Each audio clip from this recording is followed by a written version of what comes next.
Okay. तर हे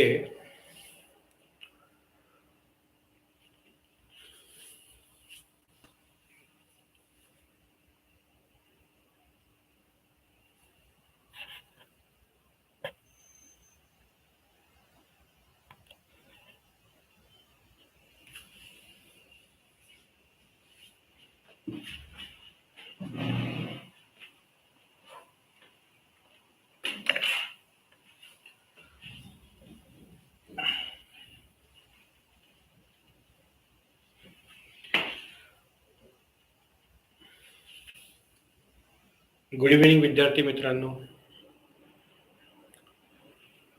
जसं आपण पहिल्या लेक्चरमध्ये बोललो होतो की सांगली मीडिया सर्व्हिसेस आणि द वन अकॅडमी यांच्या माध्यमातून सायन्स आणि मॅथमॅटिक्स एस-एस-सीच्या विद्यार्थ्यांच्यासाठी आपण या दोन विषयासाठी आपण सेशन्स कंडक्ट करणार आहोत. आणि पहिल्या लेक्चरमध्ये मी तुम्हाला बेसिक्स दिले मॅथमॅटिक्समध्ये लागणारे. काही बेसिक्स जे मला वाटलं की जेव्हा आपण सुरुवातीला एक दोन चॅप्टर सुरू करू, लिनियर इक्वेशन इंटू व्हेरिएबल्स आणि क्वाड्रॅटिक इक्वेशन, तर याला ते उपयोगी पडतील असं आपण थोडं डिस्कस केलं. बेसिक्स, जेव्हा बेसिक्सचं नॉलेज तुमच्याकडे असतं त्यावेळी एखादा विषय, एखादा कन्सेप्ट तुम्ही छानसा समजून घेऊ शकता. अभ्यास करण्यापेक्षा अभ्यास कसा करावा, एखादी गोष्ट समजून कशी घ्यावी, हे महत्वाचं असतं.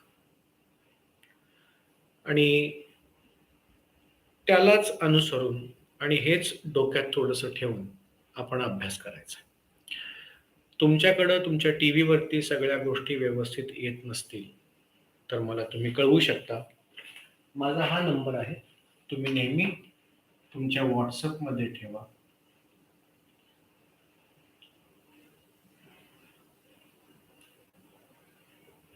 काही अडचणी असतील, तुम्हाला काही शिकायचं असेल, तुम्हाला काही डाऊट्स असतील तर तुम्ही मला व्हॉट्सअप करू शकता. मी वेळ प्रसंगी जसं जसं मला वेळ मिळेल तसं मी तुला त्यांचं शंका निरासन तुमचं करेन. इंग्लिश माध्यमातल्या मुलांना शिकवत असतो, त्याच्यामुळं कधी कधी मराठी बोलताना पटकन जीभ वळत नाही, शब्द कधी सुचत नाहीत. त्यावेळी मी थोडंसं सांभाळून आणि शांतपणे विचार करून बोलतो. आता the first lesson we are going to start today is gravitation. दररोज 9 ते 10 लेक्चर असेल. चॅनल नंबर वगैरे तुम्हाला माहीतच आहे, तुमच्या टीव्हीवरती आलेला असेल. इतर विद्यार्थ्यांना सांगा, 10वीच्या विद्यार्थ्यांना सांगा, त्यांना याचा खूप फायदा नक्कीच होणार. तर ग्रॅव्हिटेशन हा पहिला चॅप्टर आपण चालू करायचा आहे आज. हो, पिक्चर क्वालिटी वगैरे छान आहे तुमच्याकडे. आज दुसरा दिवस आहे आणि ज्या सॉफ्टवेअरमधून मी करायचो लाईव्ह टेलिकास्ट, तो सॉफ्टवेअर जरा थोडंसं त्याच्यामध्ये काही सुधारणा करतोय आम्ही, म्हणून यूट्यूबच्या माध्यमातून टीव्हीवरती हे लाईव्ह केलेलं आहे. तर आता आपण लेक्चर चालू करूया. ग्रॅव्हिटेशन. हा नंबर आणि माझं नाव Asif.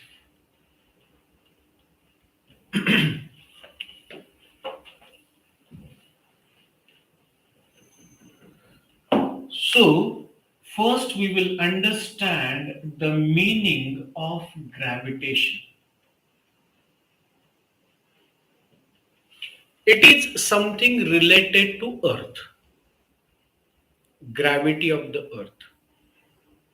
If you see each and everything, suppose you take this ball in your hand and drop it from the height. काही हाईट वरनं तुम्ही ड्रॉप करा, बॉल खाली येतो.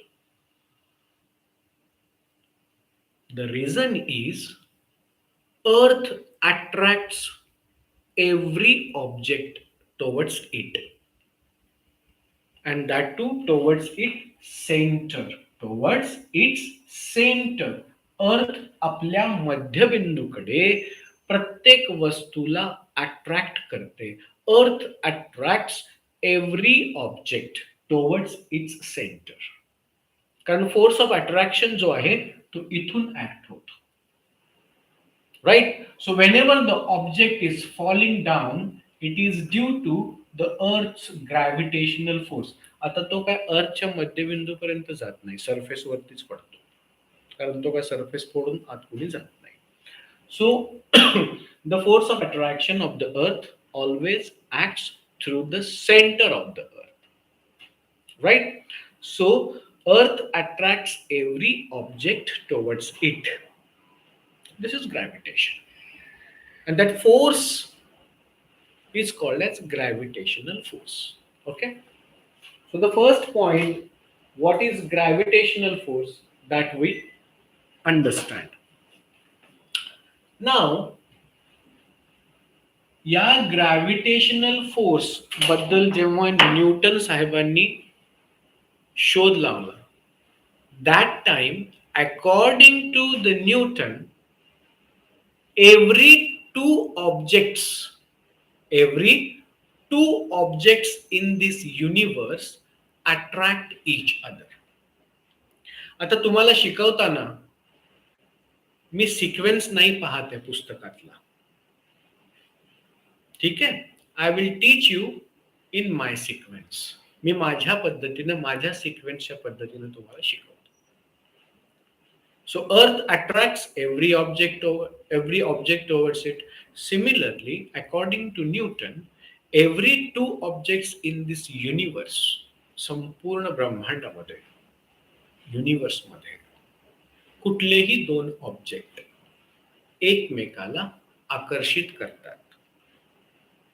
Any two objects in this universe attract each other. So, suppose I say this is one object of mass m1, this is another object of mass m2. Okay? Now these two objects attract each other. And that force of attraction is called as gravitational force. Now, why this gravitational force is called universal gravitational force? Because the gravitational force exists between any two objects in this universe. That's why it is called as universal gravitational force. Okay? So, consider these two objects, mass m1 and mass m2. The force of attraction always acts through the center of gravity. लक्षात ठेवायचं. So this is the distance between these two objects. We will write down this as r. Okay. So this force of attraction between this object, denoted by F, is directly proportional to product of these two masses. म्हणजे काय? हा जो force of attraction आहे, it is directly proportional to product of these two objects. कळलं? यांचा हा जो force आहे तो डायरेक्टली प्रपोर्शनल टू या दोघांच्या गुणाकाराला तो प्रपोर्शनल आहे. म्हणजे या दोघांचा गुणाकार वाढला की हा फोर्स पण वाढणार. म्हणजे या दोघांच्या फोर्स मधला कुठलाही फोर्स जरी वाढला तरी हे वाढणार. जसा दोघांचा गुणाकार वाढत जाईल, as the product of two masses increase, the force also increase. It is a direct proportion. एक वाढतंय तर दुसरं पण वाढतंय, हे वाढल्यावर हे पण वाढणार, म्हणून त्याला डायरेक्ट प्रपोर्शन म्हणतात. आपण असं म्हणतो the force of gravitational force is directly proportional to the product of two masses. Directly प्रपोर्शनलचा अर्थ काय? We should ask. मला माहितीये काही तुम्ही मुलं ह्या गोष्टी पाठ करता. एक एक वाक्य आणि एक एक शब्द समजून घ्यायला शिका. द ग्रॅव्हिटेशनल फोर्स, ह्याला ग्रॅव्हिटेशनल फोर्स का म्हणतात? Because it is force due to gravity. every object attracts every other object. That's why the gravitational force is called as universal gravitational force, and this gravitational force is directly proportional to product of the two masses. Okay, now this gravitational force is inversely proportional to the square of the distance between them. आता या दोन object मधलं distance किती आहे? R. So this force of attraction, this gravitational force of attraction is inversely proportional to square of the distance between them. So it is F is directly proportional to 1 upon R square असं पण म्हणू शकता, or F is inversely proportional to square of the distance between them. बघा मी काय म्हणतोय. Force is directly proportional to 1 upon R square. The reciprocal of the square of the distance between them. But it is जेव्हा तुम्ही inverse हा शब्द use कराल, force is gravitational force is inversely proportional to square of the distance between them. This is second. So we got two equations. ह्याच्यावरती तुम्हाला statements लिहावं लागेल. हे डेरिव्हेशन कदाचित तुम्हाला येऊ शकेल. So the gravitational force is directly proportional to product of the masses, and gravitational force is inversely proportional to the square of the distance between them. So from this 1 and 2, ह्या दोघांना आपण जोडून लिहू शकतो. F is directly proportional to m1 into m2 upon r square. Okay? Now, this is equation 3. आता हे proportion आहे, याला आपण इक्वॅलिटी मध्ये कन्वर्ट करायचं आहे. हा पण एक छोटासा प्रॉब्लेम मॅथमॅटिक्स मध्ये तुमच्या लक्षात यायला पाहिजे. I will write down and then I will explain. Then हे प्रपोर्शनॅलिटी आहे, म्हणजे हे दोन्ही इकडचे आणि इकडचे इक्वल नाही आहेत. They are not equal. हा समजा फॉर एक्झाम्पल प्रपोर्शनॅलिटी म्हणजे काय तुम्हाला सांगतो. समजा 2 is proportional to 4 for example, or age is directly proportional to height. म्हणजे काय, एज वाढलं हाईट वाढणार, दोन्ही पण वाढत आहेत, पण ते इक्वल नाहीये. इथं काहीतरी कॉन्स्टंट असतो, त्यानं मल्टिप्लाय याला केलं किंवा डिवाइड केलं तर ही प्रपोर्शनॅलिटी इक्वॅलिटी मध्ये जाते. क्वांटिटीज आहेत त्या. मी एक्झाम्पल म्हणून एज आणि हाईट घेतलंय. फॉर एक्झाम्पल जरा इथं बघा, मी समजा लिहिलं 2 is equal to K into 4, म्हणजे के हा प्रपोर्शनॅलिटी कॉन्स्टंट झाला. त्याची व्हॅल्यू काय कशी काढायची, तर K is equal to 2 upon 4, K is equal to 1/2. आता इथं बघा, बघू इथं घाला, बघू के ची व्हॅल्यू 1/2 इंटू 4, 2 2 जा 4, सो 2 इक्वल टू 2. झालं की नाही. So this is called as constant of proportionality, जो प्रपोर्शनॅलिटीला इक्वॅलिटी मध्ये कन्वर्ट करतो. कळलं, त्याला म्हणायचं कॉन्स्टंट ऑफ प्रपोर्शनॅलिटी. मग आता इथं कॉन्स्टंट ऑफ प्रपोर्शनॅलिटी आपण घातला. F is equal to G m1 into m2 upon r square. कळलं.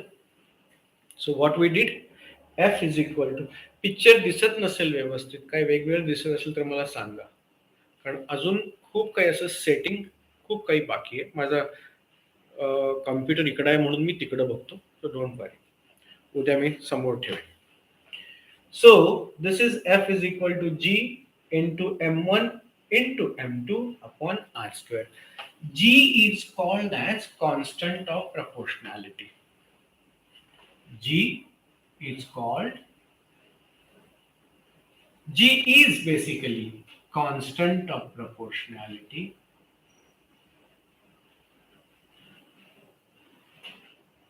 Constant of proportionality.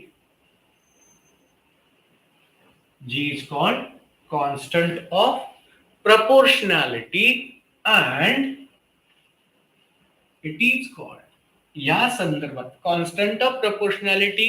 It is a common word. So जीचं नाव काय आहे या एक्सप्रेशन मध्ये? जीला म्हणतात ग्रॅव्हिटेशनल कॉन्स्टंट.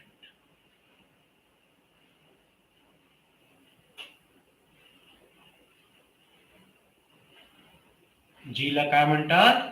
Gravitational constant. तुम्ही सगळं लिहू शकता.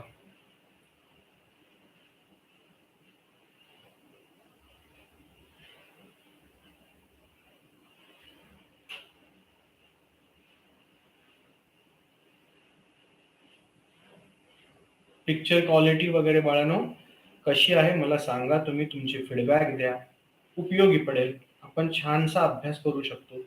काही फोटो आले मला टीव्ही वरचे. Yes.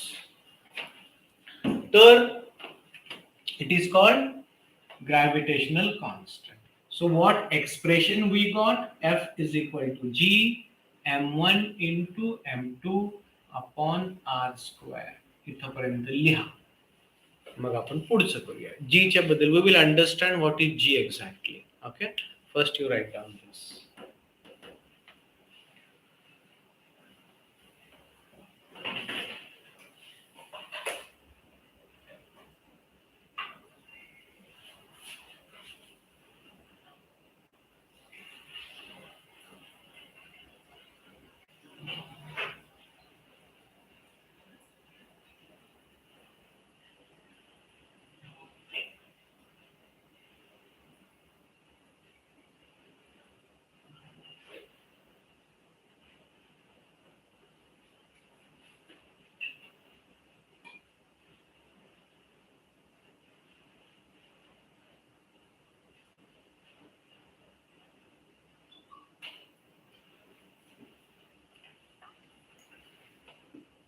Okay. So I will rub it.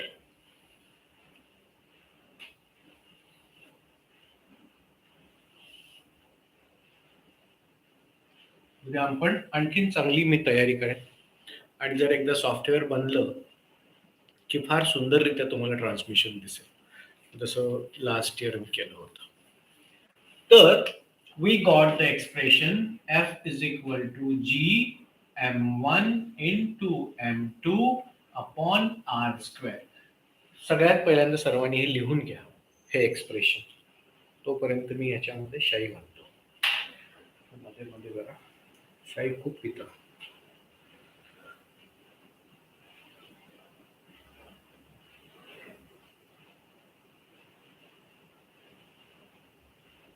अगदी सहजरित्या अभ्यास करावा असं वाटलं पाहिजे की आपण क्लासरूम मध्ये शिकतो. असं नाही की कुठं टीव्ही वरती क्लास वगैरे आहे म्हणून अगदी अप टू डेट वगैरे काय नाही, आरामात शिकायचं. जसं टीव्ही वरती आपण घरामध्ये शाळेमध्ये शिकतो, घरामध्ये नाही शाळेमध्ये जसं शिकतो तसं आरामात शिकायचं. ठीक आहे. सो F is equal to G m1 into m2 upon r square. Now F आपल्याला G ची व्हॅल्यू G काय आहे हे आपल्याला बघायचं आहे. Now this is two force, right? This is force existing between any two object and फोर्सचं जे युनिट आहे that is newton. Either you write N or you can write down this way. कधीही असं लिहायचं नाही. हे नाव आहे. It cannot be unit. This is unit. This is N is unit. Okay. छोट्या छोट्या गोष्टी लक्षात ठेवा. Now what is G? What is G? आता बघा. G is equal to, जर मी G इथंच ठेवलं तर I will have F into R square, right, upon M1 into M2. Right? Now suppose M1 is equal to M2 is equal to 1 kg. म्हणजे दोघांचे मास समजा 1 kg आहेत. दोन्ही पण 1 kg. And distance between them R is equal to 1 meter. right? So what will happen to F?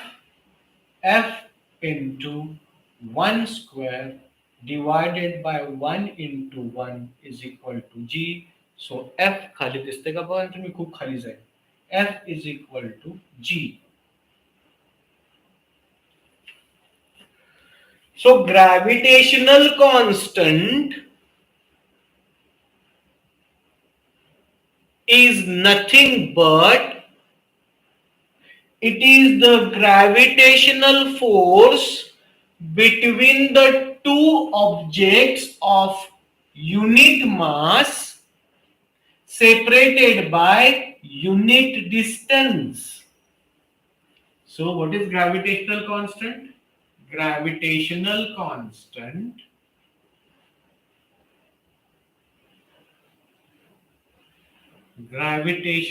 constant is gravitational force or only force लिहू शकता तुम्ही. Gravitational force between two objects of unit mass separated by unit distance.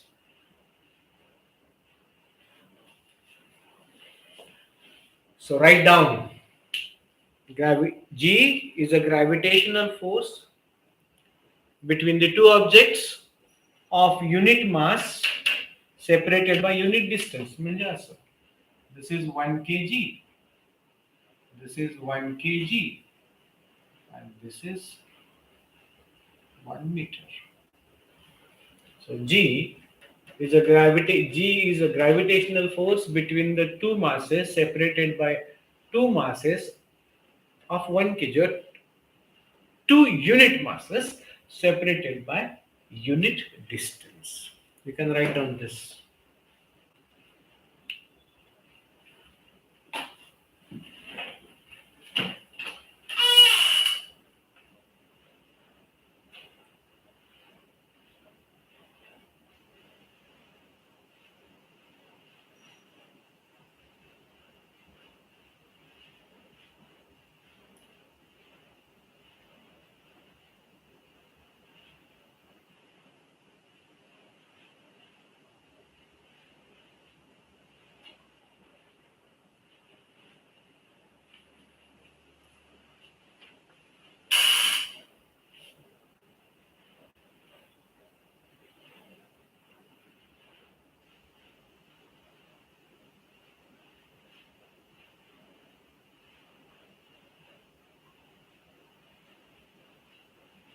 लिहून घ्या आणि 1 minute थांबेल.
Okay. Now next we will understand after this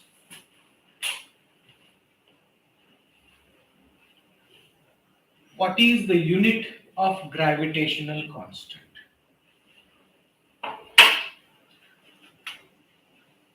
Unit of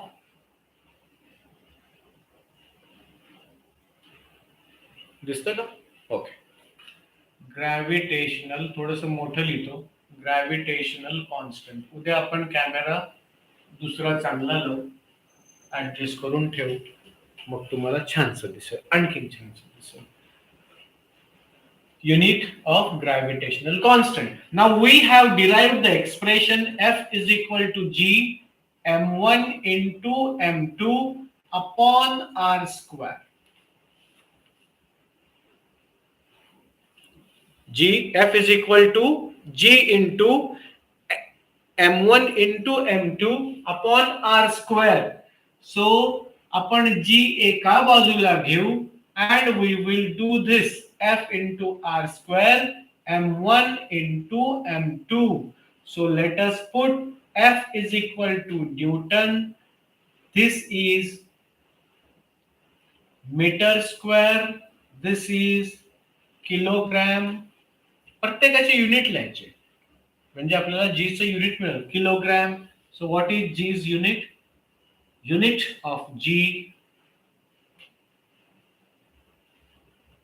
that is gravitational constant, is Newton meter square upon kilogram square. Write down. छोट्या छोट्या गोष्टी आहेत, शिकून घ्या. कधी कधी आपण स्किप करतो.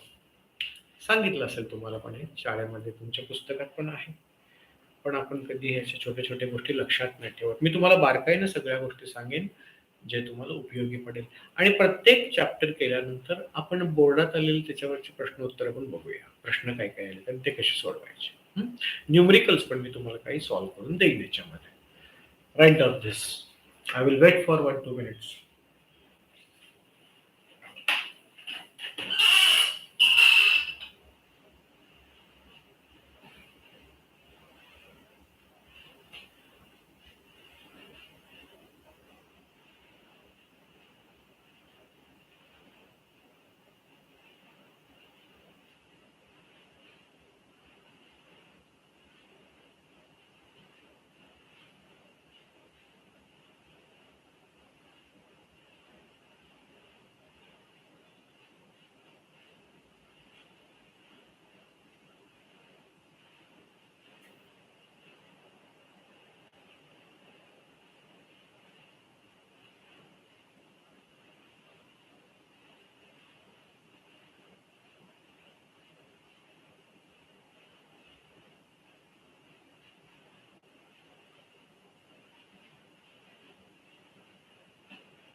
ओके. नाव तुम्हाला एक गोष्ट छानशी एक शिकवणार आहे. I think, I doubt whether माहित असतं सगळं, पण ते रिअलाइज होत नाही. अरे हे आहे काय असं वाटतं आपल्याला. We will understand something about acceleration today. का शिकवतोय ऍक्सेलरेशनच्या बद्दल ते तुम्हाला नंतर कळेल.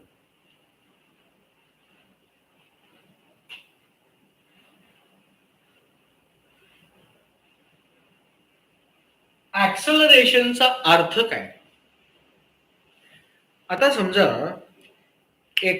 तुम्ही ते सायकलचं टायर कधी असं ते पळवलंय का काठीनं मारून असं? आम्ही लहानपणी करायचो.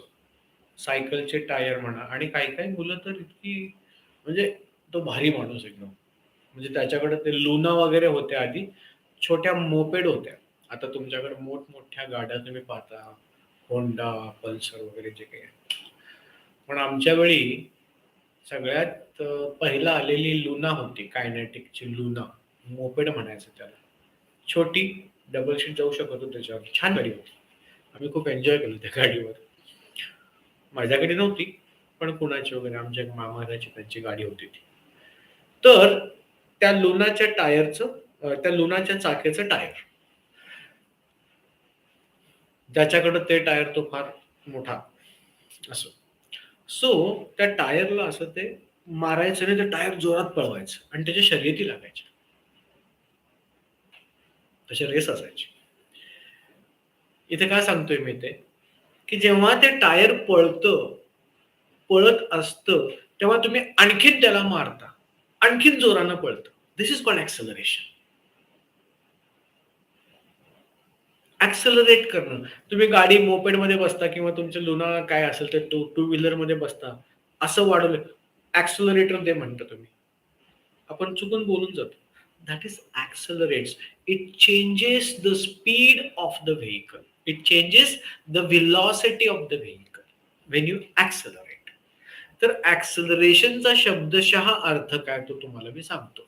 Suppose a body is starting from zero speed, suppose अशी चालली आहे स्ट्रेट लाईन मध्ये. This is zero, this is position O. Okay, थांबली इथं गाडी. तुम्ही चाक अजून टायर पळवायला सुरू नाही केलं. ते टायर इथं थांबलेलं आहे. तुम्ही असं हातात धरून असं मारणार होता त्याला, तुम्ही पळवणार अशा आवेशात थांबलाय. पण ते आता टायर पळत नाहीये, 0 स्पीड वरती आहे. ओके, धरून चाल. Now you started hitting that tyre. What happen? इथं 1 सेकंदानंतर त्या टायरचा स्पीड झाला 1 मीटर पर सेकंद. म्हणजे एका सेकंदामध्ये ते 1 मीटर पुढे जायला लागलं. आणि परत तुम्ही मारत गेला. तुम्ही मारायला लागलाय त्याला, मारायला लागलाय. तर आणखीन पुढच्या सेकंदापासून तो 2-2 मीटर कव्हर करायला लागला.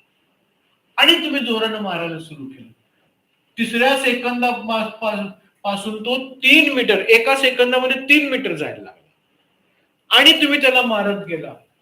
तर चौथ्या सेकंदामध्ये त्याचा स्पीड एवढा झाला. स्पीड म्हणजे काय? की एका सेकंदामध्ये 1 मीटर डिस्टन्स कव्हर करतं ते टायर. तर तुम्ही त्याला फोर्स लावत गेला तर एका सेकंदामध्ये आता ते 2 मीटर कव्हर करायला लागलं. परत फोर्स लावत गेला तर एका सेकंदामध्ये 3 मीटर कव्हर करेल एवढ्या जोराने पळायला लागला. आणि तुम्ही त्याला फोर्स लावला तर एका सेकंदामध्ये तो 4 मीटर पळेल इतक्या स्पीडनं जायला लागला. कळलं? तर प्रत्येक सेकंदामध्ये त्याचा स्पीड वाढत गेला. मित्रांनो, काय झालं? इथं त्याचा स्पीड होता 0. इथं झाला 1 मीटर पर सेकंद. इथं झाला 2 मीटर पर सेकंद. इथं झाला 3 मीटर पर सेकंद. आणि इथं झाला 4 मीटर पर सेकंद. असं स्पीड प्रत्येक सेकंदाला वाढत गेलं. तर डिफरन्स इन स्पीड किती हो? 1 मीटर पर सेकंद आणि सुरुवातीचं 0 डिवायडेड बाय 1 सेकंद. का सांगतो तुम्हाला? तर 1 मीटर पर सेकंद असा स्पीड एका सेकंदामध्ये वाढला. आता इथं बघा, 2 मीटर पर सेकंद मायनस इथं असलेला स्पीड 1 मीटर पर सेकंद किती सेकंदामध्ये वाढला? 1 सेकंदामध्ये. म्हणजे 1 मीटर पर सेकंद प्रत्येक सेकंदाला 1 मीटर पर सेकंद स्पीड वाढत चाललाय. प्रत्येक सेकंदाला for every second speed is increasing by 1 metre per second. आता चालली आहे गाडी 1 मीटर पर सेकंद. पुढच्या सेकंदाला मोठ्याने गेली 2 मीटर पर सेकंद, त्याच्या पुढच्या सेकंदाला 3 मीटर पर सेकंद, असा स्पीड वाढत चालला. तर प्रत्येक सेकंदाला स्पीड कितीने वाढतोय? 1 मीटर पर सेकंद. 1 मीटर पर सेकंद. मग ते कसं होणार? 1 मीटर पर सेकंद. So 1 metre second into second, 1 metre per second square. This is called acceleration. की पर सेकंदला speed is increasing by 1 metre per second. For every second speed is increasing by 1 metre per second. This is called acceleration. Okay, आता हे का सांगतोय तुम्हाला मी सांगेन परत. Why I told you this?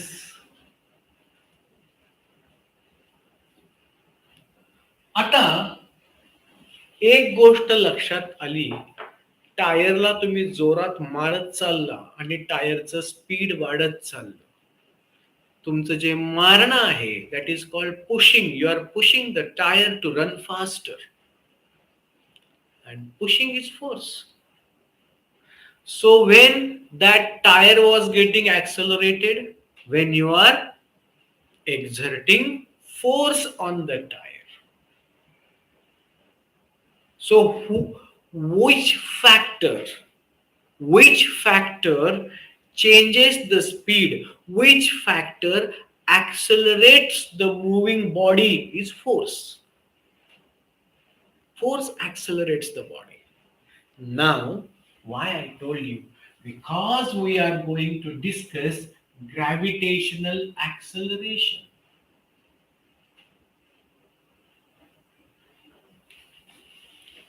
Now, what do you mean by gravitational acceleration? As I told you, the acceleration is created in the body due to force. And we know Earth attracts every object towards it. So Earth has its force, gravitational force, and when the force is acting on the object will continuous force असतो ना. अर्थ वरनं असा object जर खाली टाकला तर तो खाली पडत जातो का, मध्येच तरंगतो का? नाही. Because Earth is attracting constantly that body, isn't it? So this body will go down towards the earth. याचा अर्थ earth is attracting the body. Earth is exerting force on that body. Means earth will create acceleration in that body. And just a distance कमी होत जातं, force of attraction will definitely increase. And the body will get accelerated. Isn't it? Now see, if you see, suppose this is 0 meter per second, तुम्ही तुमच्या हातात असा एक ball धरून थांबलाय, सोडत नाहीये तुम्ही. So speed is 0 metre per second. Say 10 वाजले, सकाळी 10 वाजता तुम्ही तुमच्या बिल्डिंगच्या टॉप वरती जाऊन, वरती टेरेस वरती जाऊन बॉल असा धरून थांबलाय. त्याचं स्पीड किती आहे? 0 metre per second. Speed is always given in metre per second. Speed is 0 metre per second at 10 AM. समजा तुम्ही बॉल सोडला तर 10 वाजले आणि आपण असं लिहूया, गडबड करायला नको. 10 वाजून 1 सेकंद झाला. 10 वाजून 1 सेकंद झाला.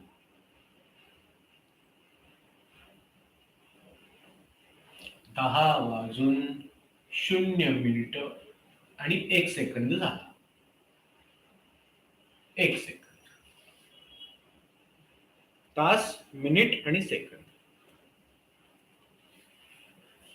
ओके, तर 10 वाजून 1 सेकंद झाला. 10 वाजून 1 सेकंद झाल्यानंतर जर तुम्ही इथं स्पीड पाहिलात तर तो स्पीड असतो 9.8 मीटर पर सेकंड. सांगेन हे काय आता ऑब्झर्वेशन आहे, तुम्ही पण करू शकता. 10:02 जर तुम्ही पाहिला तर स्पीड असतो 9.8 इंटू 2 मीटर पर सेकंड, याच्या डबल होतो. जर परत तुम्ही 10:03 पाहिलात तर स्पीड याच्या ट्रिपल होतो.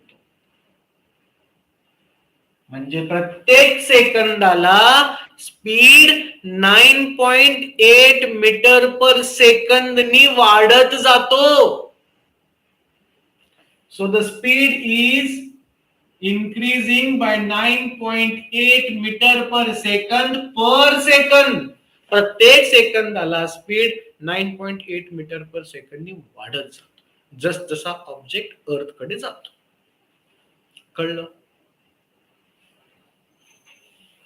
So we have 9.8 meter per second square.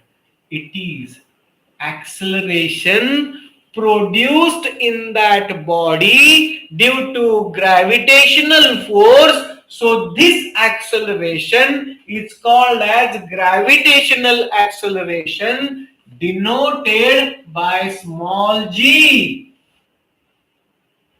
So gravitational acceleration ची व्हॅल्यू आहे 9.8 मीटर पर सेकंड. मी सिक्वेन्स तुमच्या पुस्तकातला नाहीये, पण सगळं पुस्तकातल्या पहिल्या चॅप्टर मधलंच आहे, पण समजून घ्या. Okay, so you write down this, तुम्हाला उपयोगी पडेल. आणि हे पण लिहा, हे लिहा आणि हे लिहा, राईट डाऊन. आम्ही तोपर्यंत पाणी पितो.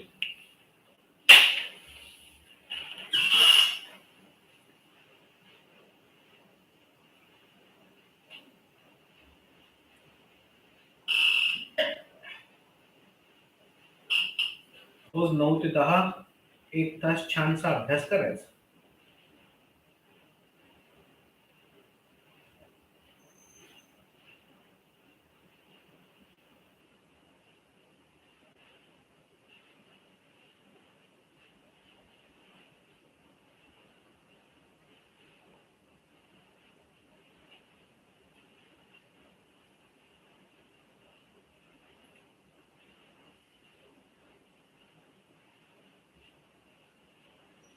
ज्यावेळी कोविड मध्ये आम्ही चालू केलं होतं, खूप खरोखर मजा आली. भरपूर मुलं पाहायची, छान वाटायचं आणि सुंदर वाटलं. त्यावेळी खूप छान व्हायचं, अभ्यास पण छान व्हायचा, मुलांना गरज पण होती त्यावेळी. आता तुमच्या तिकडे इकडं असतील क्लासेस, तिथं पण तुम्ही शिकू शकता, काही प्रॉब्लेम नाही. पण सध्या टीव्हीच्या माध्यमातून पोहोचवायचं म्हणून हा,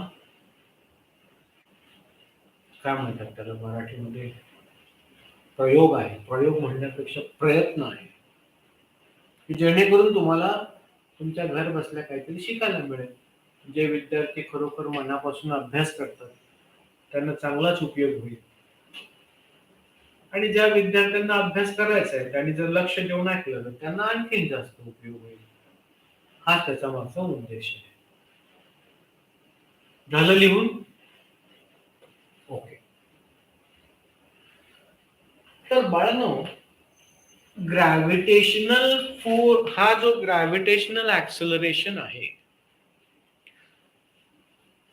ह्याचा उपयोग काय, ह्याचा सिग्निफिकन्स काय, हे आपण नंतर अभ्यास करायचंच आहे. त्याच्या आधी तुम्हाला 1-2 गोष्टी सांगेन.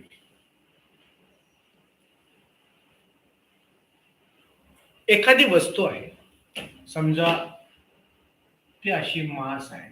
सॉरी, हे पेन जरा ह्याच्यातली शेल संपलेली आहे, दुसरं घेतो. असा एक बॉल आहे.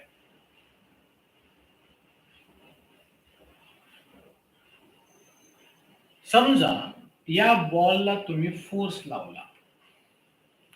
काय लावला? फोर्स. हा बॉल आहे 1 किलोग्रॅम याचं मास आहे. So what is the mass of this ball? Mass is 1 kilogram. आणि जेव्हा तुम्ही याला फोर्स लावता त्यावेळी समजा हा बॉल कॉन्स्टंट फोर्स लागतोय. समजा हा बॉल प्रत्येक सेकंदाला 1 मीटर पर सेकंदनी त्याचा स्पीड वाढत गेलं, म्हणजेच ऍक्सलरेशन किती आलं त्या बॉडीमध्ये? 1 metre per second is 1 metre per second square. एवढं ऍक्सलरेशन हा जर फोर्स या 1 kg मध्ये निर्माण करत असेल, so this force is then 1 newton, because force is equal to mass into acceleration. 1 kg mass into 1 meter per second square. तर 1 into 1 kg meter per second square is equal to 1 Newton. Write down this. You will be required. तुम्हाला याची गरज लागेल. Write down.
Hello.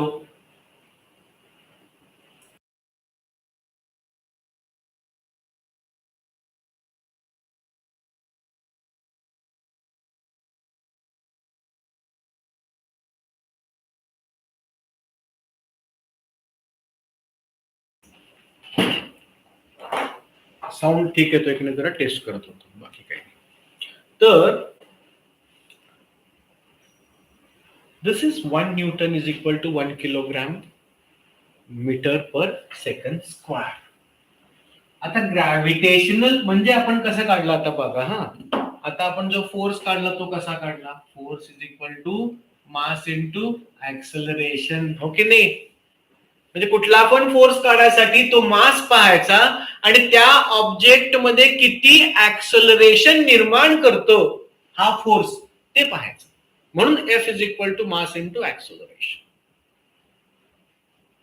नाव gravitational force बद्दल आपण जेव्हा बोलतो, 1 kilogram वरती जर तो ऑब्जेक्ट 1 किलोग्रॅमचा असा खाली टाकला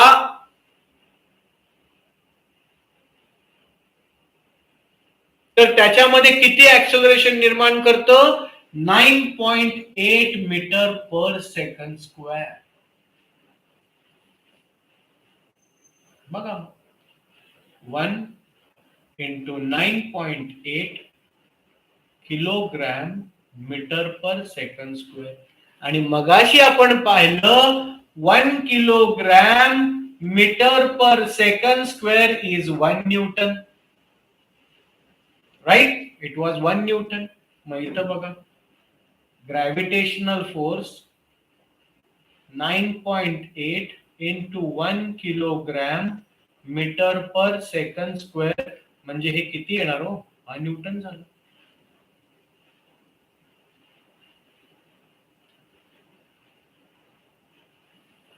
म्हणजे काय?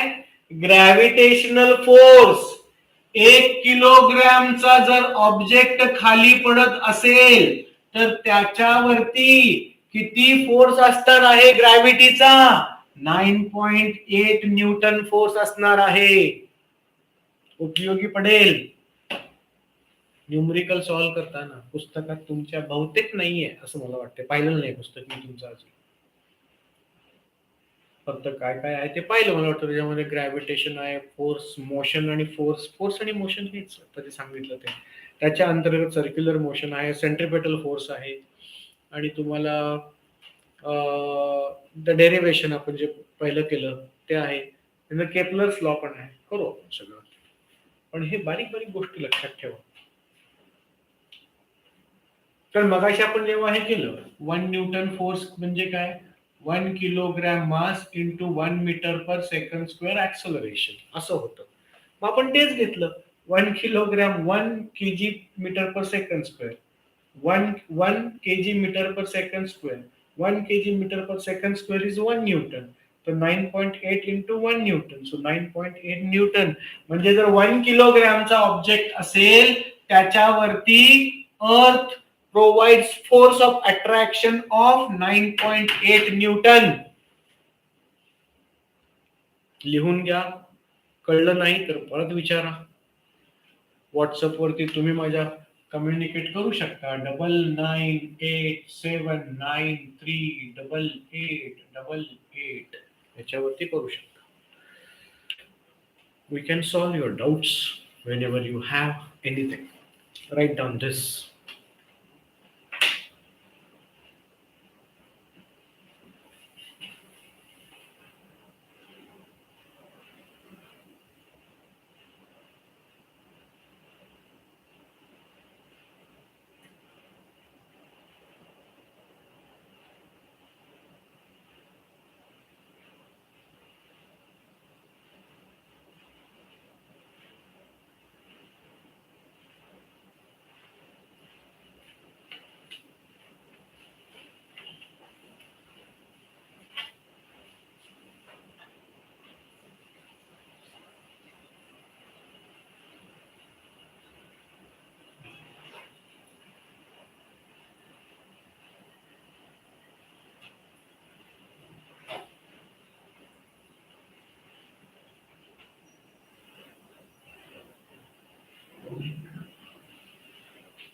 Okay.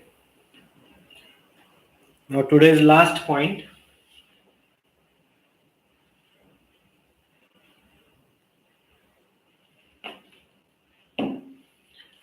Now gravitational acceleration is g. Universal gravitational constant is capital G. या दोघांच्या मध्ये काय रिलेशन आपण ते पाहूया. Okay. So relation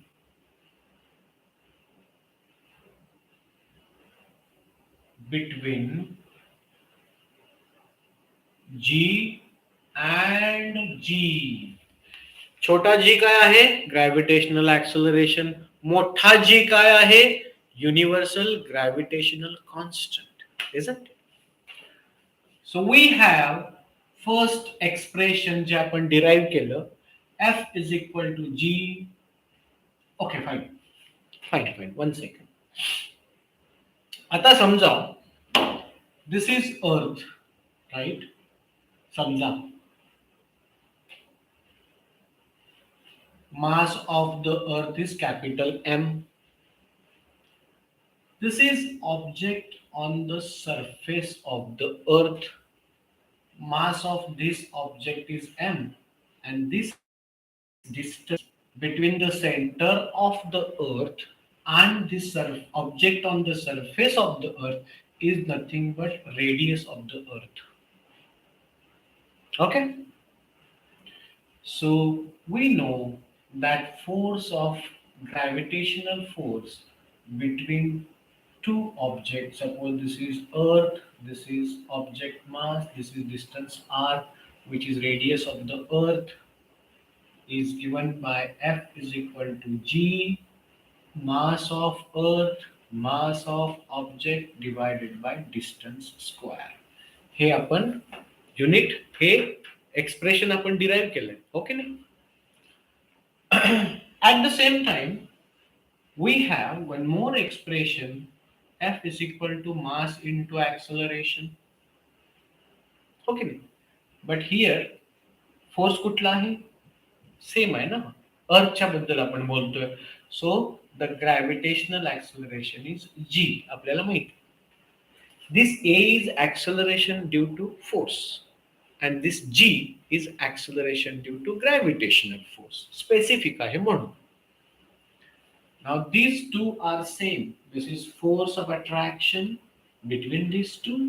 This is also force of attraction by the earth on this object, and this is nothing but weight.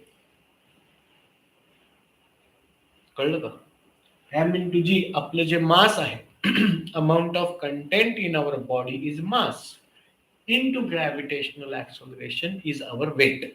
कळलं? So F is equal to m into g. F is equal to g m into m upon r square. So we can compare this both.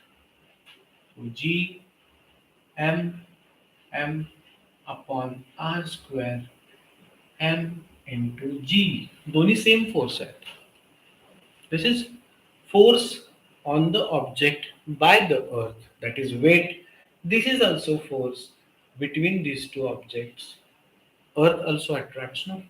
So m into m, mass of the earth, mass of the object, radius of the earth. तुम्हाला हे लिहायला लावलं, सगळं लिहिणं गरजेचं आहे.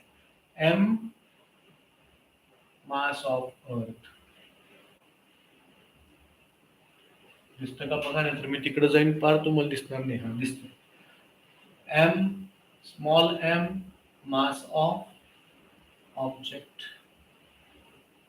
r radius of the earth,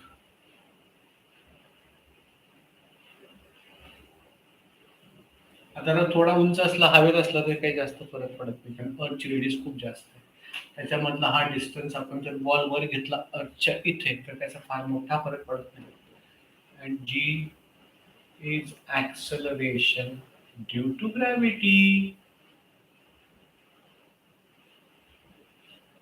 Earth attracts every object towards it due to gravity. Everybody has a gravity. Every body has a gravity.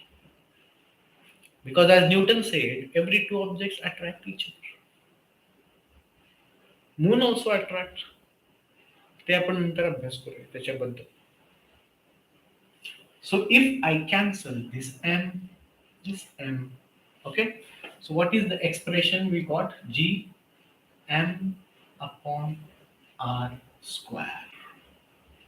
So this is the relation between G and chota g. Relation between G and this big G. Got it? कळलं असेल? तुम्हाला आवडत असेल तर मला अवश्य message करून पाठवा. आणखी उत्स्फूर्तपणे शिकवता येईल. मला आणखीन शिकवायला छान वाटेल म्हणून. Hope you have written this. Once you write, I will wipe it and we will stop today's lecture. 9 ते 10 आपण रोज करू 1 तास. त्याच्यापेक्षा जास्त बसणं तुम्हाला पण थोडंसं अवघड वाटेल. होत नाही बसायला. पण भरपूर शिकलो आपण. हे शिकलो, ग्रॅव्हिटेशनल ॲक्सेलरेशन म्हणजे काय ते शिकलो, फोर्स अंडरस्टँड केला. ॲक्सेलरेशन मुळात काय? That we understood. Then gravitation means what? Then expression of this expression. Enough it is for a one lecture. Okay? So हे बघा. See you. Good night. Take care. हे लेक्चर माझ्या YouTubeला पण असेल. If you want to see again, you can see. Okay? God bless you. काळजी घ्या. Good night.